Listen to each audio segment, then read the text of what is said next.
Hi, this is Noelle with Noello Designs, and today I'm going to make a custom bag.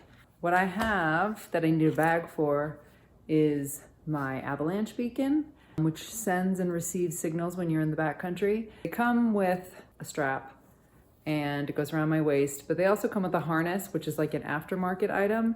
And from the harnesses I've seen, I think I can make a better system. This tutorial can be used for designing any kind of a bag.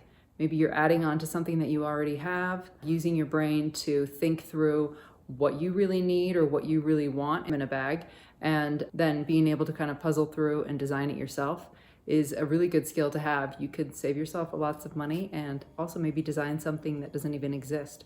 So let's make a bag.